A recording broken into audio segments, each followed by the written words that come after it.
Hey YouTube, and welcome back, and thanks for joining me. So the other day I put a post out on what you wanted to see next, and you all voted that you wanted to see the five-bellied toad Paludarium update.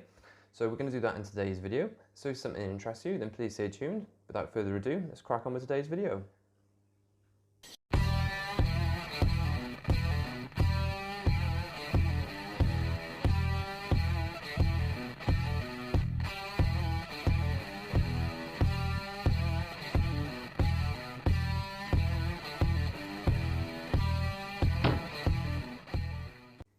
Hey YouTube, and welcome back.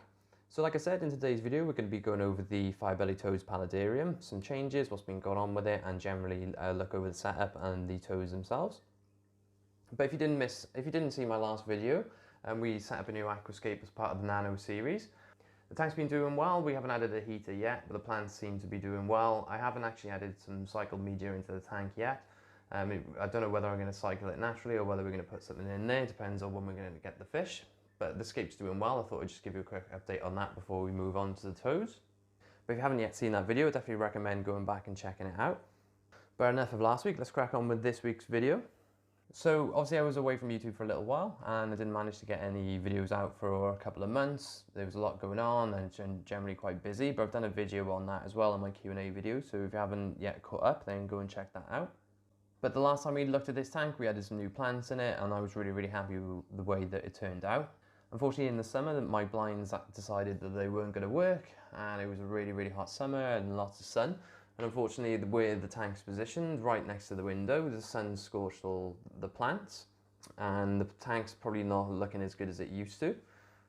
As you can see, the fern didn't really get affected by this, but it was mainly the plants all along the waterfall edge, which I thought looked really nice. We had some baby tears in there, which didn't actually stand the test of time. I have got some plants that I want to add in there, but I've just got them in some lights at the moment. I just want to make sure that they can last under the lighting that we've got in this tank. And once the plants are acclimatized, then we'll probably look to add that in and we'll do a video around that. But I think the biggest change for this tank really is we've added a new female five-bellied toad into the tank. So we were currently 3 in the tank previously. We had 2 males and a female. When I bought them, they were too young to really tell what sex they were. But as they've grown older, the males have tended to fight over the female and the female tend to try and escape from them. They were pestering her, wouldn't leave her alone. So I did manage to get another female for the tank. I actually added it in and didn't actually make a video around it, but as you can see that she's doing really well. And she's settled in nicely and the frogs have tended to pair off a little bit now and they're fighting a lot less and disperse the aggression in the tank. Haven't had any breeding activity in this tank yet, but whether we will or not, I'm not quite sure. But the main thing with the plants actually now being in there is nice to actually be able to see the toads out a little bit more. As you can see, they're really active. They're always really happy to see food on its way, but they're generally taking along nicely. So the rest of the plants in the tank are doing really well. We've got some aquatic plants in the bottom, we've got some Anubias bonsai, and we've got some Anubias nana petite as well, and they seem to be doing really well. The frogs sometimes dislodge them from time to time, but generally they're doing well. I've actually got a Java fin in there, which I wasn't sure whether it was too big for the tank or not, but it seems to be doing okay. It's sending off new runners as well and replanting those in the tank as they establish. If you've seen one of my last couple of videos, I did a how I care for my room video, and actually we did a water change on this tank as well. So if you want to see how I do that, and I've actually got a tank maintenance video on there as well somewhere. So if you want to know a little bit more how I maintain this tank, then definitely go back and look through my channel and check out a couple of those videos.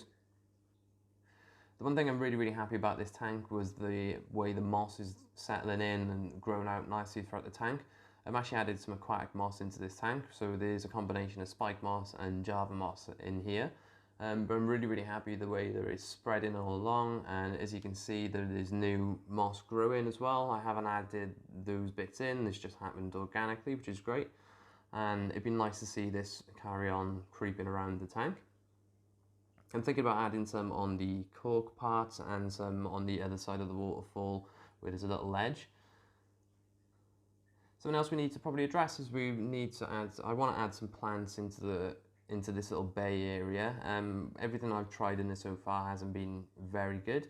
I've tried a combination of aquatic plants and some semi-submerged plants, but I think what I might be looking to get is maybe some Komodo grass.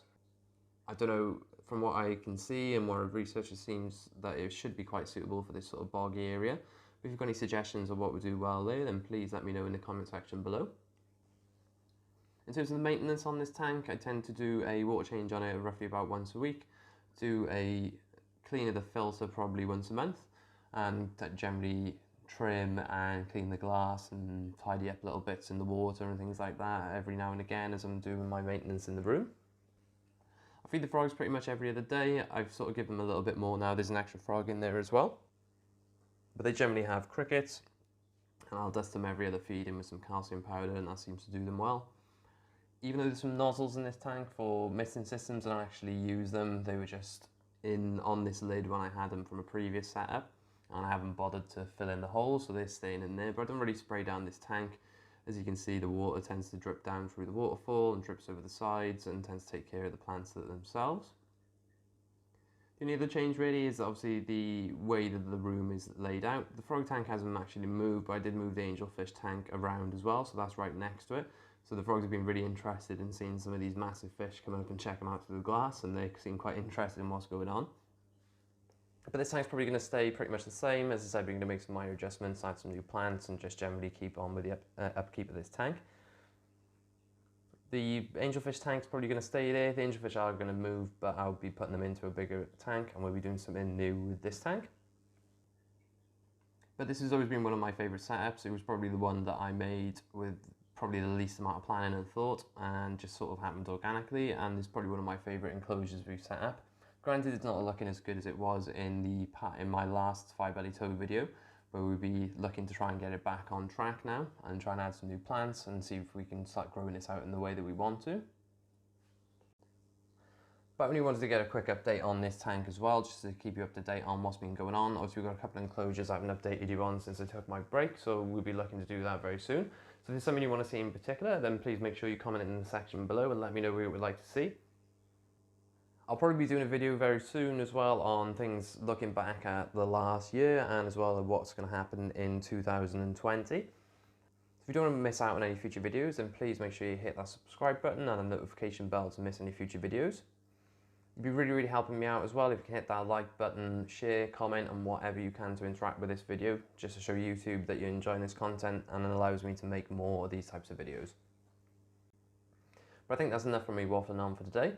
And enough from the frogs, and we'll see you next time.